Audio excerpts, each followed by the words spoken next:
Започваме плетенето на листенцето. Трябва ни прежда, маркер, кука и ножичка. Започваме.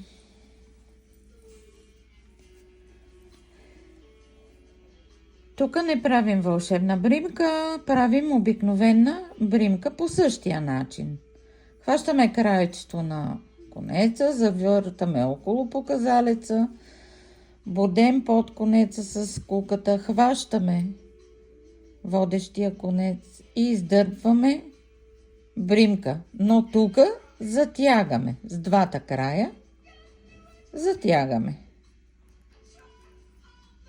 И от тук започваме да плетем синджирче. Изплитаме 15 синджирчета или въздушни бримки. Те се плетат последния начин. Хващаме конеца и го издърпваме през бримката, която е на куката. Една.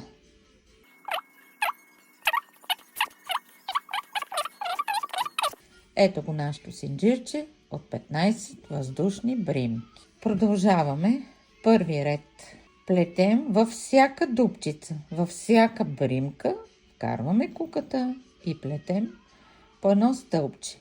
Първите 3 стълбчета са нисък пълнеж или стълбче без наметка. Следващите са стълбче с една наметка. Започваме с първите 3.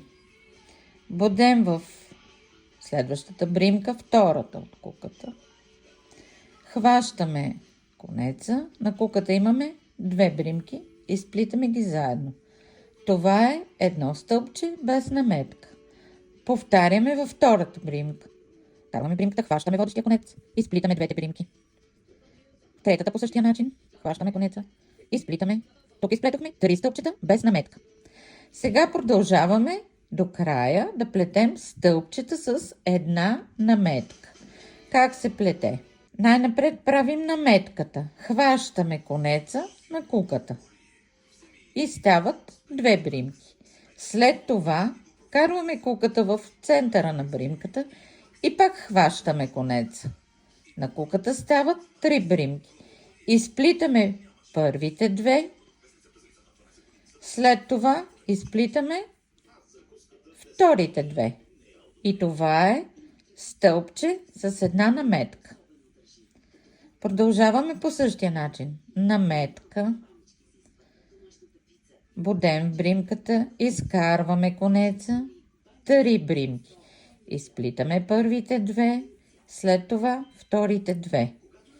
Ето още едно стълбче с една наметка. Продължаваме така до края. Намятаме, изкарваме бримка, първите 2, вторите 2. Последното стълбче с една наметка. Значи станаха ни общо 11 стълбчета с една наметка. Сега, тук на края на листенцето, най-широката му част, плетем 3 въздушни бримки или синджирче. Ето, 3. Карваме куката в последната бримка и изплитаме. Обръщаме, правим 3 въздушни бримки или синджирче. И продължаваме да плетем стълбчета с една наметка или висок пълнеж, както още се нарича, 11 броя. Продължаваме наметка. Куката вкарваме в основата на предишното стълбче, което изплетохме, в същата дупчица. Изтегляме конеца, изплитаме първите 2, вторите 2 бримки. И продължаваме. Намятка, изтегляме конеца, изплитаме първите 2, вторите 2. Намятка, ето е дупчицата, изтегляме конеца, изплитаме първите 2, вторите 2. Намятка, изтегляме, изплитаме на 2 пъти. Намятка, изтегляме, изплитаме на 2 пъти. Намятка, първите 2, вторите 2. О, грешка. Продължаваме на метка. Изтегляме бримка и сплитаме на 2 пъти. Още 2 стълбчета ни остават. И последното с наметка. И сега имаме 3 стълбчета без наметка. Плетем пак 3 стълбчета без наметка в основата на стълбчетата от предишния ред. Значи бодем в дупчицата, изкарваме конеца и изплитаме двете бримки на куката заедно. Едно стълбче, второ стълбче, трето стълбче. И това е нашето листенце. Изплитаме още една бримка синджирче, за да затегнем възелчето. Издърпваме конеца, отрязваме малко по-дълъг конец, затягаме и това е листенцето. Изплетохме всички части на лалето, сега трябва да го сглобим. Листенце, лаленце, тел, който ще използваме за дръжка, кука, ножичка и естествено зелен конец. Листенцето, което изплетохме, този край дългия, който оставихме на конеца от към по-тънката страна, ще използваме за закрепване за телта или за стъбълцето. А това конче, с което започнахме, трябва да го скрием в самото листенце. Обръщаме от към опаковата страна, промушваме куката между няколко бримчици, така че да хващаме само от задната страна, куката да не се вижда отпред къде минава. Захващаме конеца и го прекарваме през всичките тези бримчици. Отрязваме краечето, което стърчи и така конецът е прибран. Този ще използваме за закрепване на дръжката. Така, започваме. Най-напред си правим една бримка,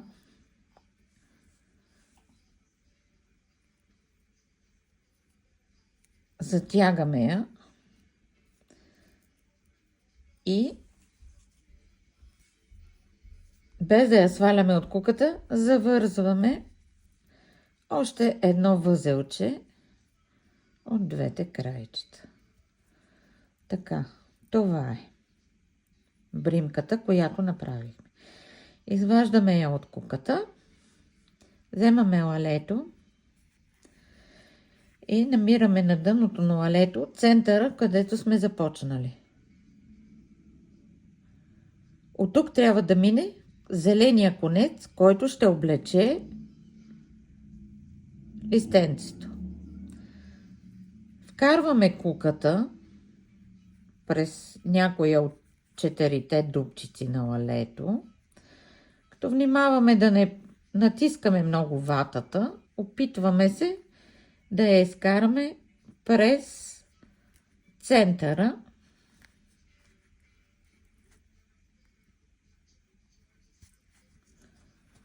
Не можах точно през центъра, но пак е близко. Хващаме зеления конец и го придърпваме навътре, така че да се скрие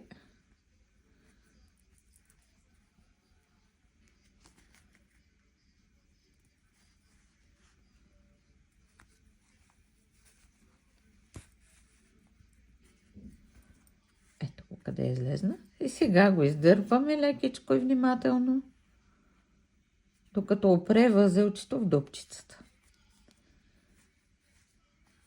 Ето, няма го, не се вижда. И от тук излиза. Същото нещо правим и с телчето, което ще ни служи за дръжка. Както виждате, телчето има в единия край кукичка.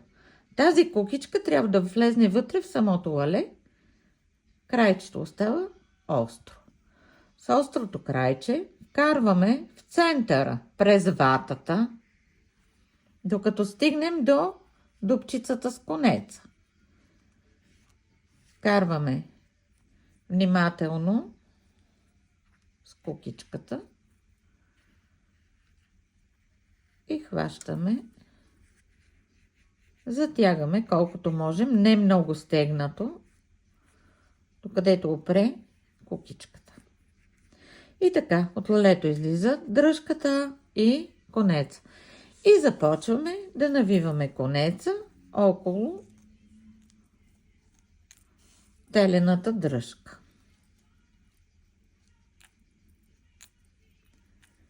Горе-долу до средата навиваме с зеления конец. Внимаваме да бъде добре навито, да не се вижда тела. И ще прикрепим листенцето.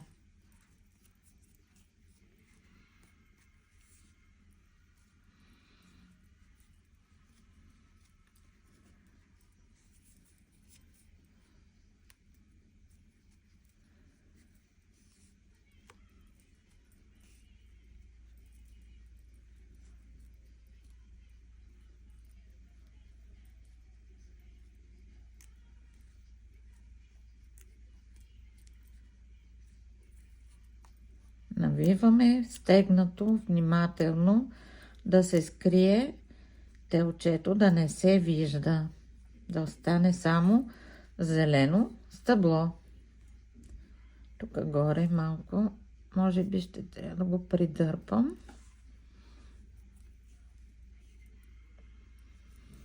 Така, стигнахме средата, време е да сложим листенцето. Така. Ето го лалето. Листенцето слагаме.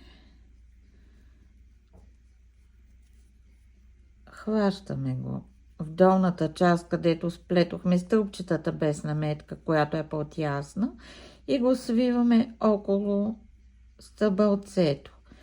И с конеца отгоре зеления просто навиваме няколко пъти върху самото листенце и тела, за да се застои, да се захване за дръжчицата.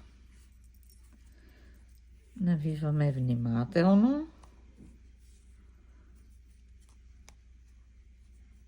и стегнато.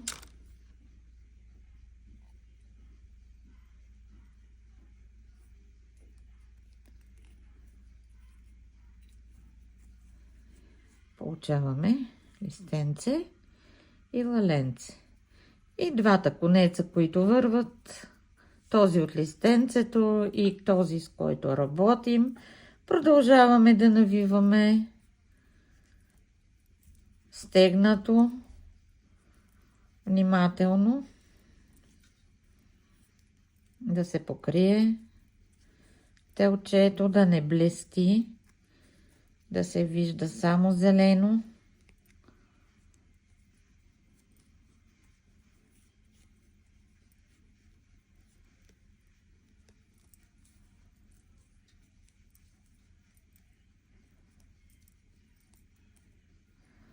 До края почти.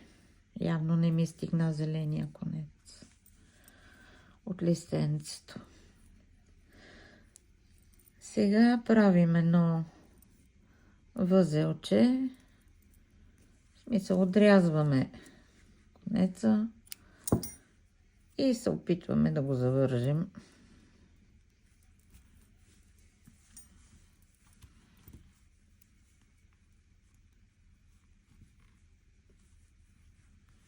Двете крайчета.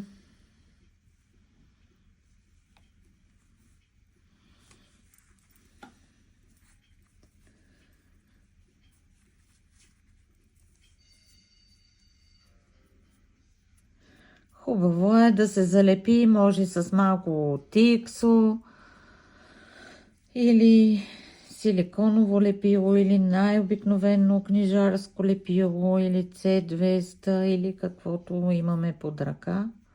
Отрязваме излишните крайчета и нашето лале е Готово.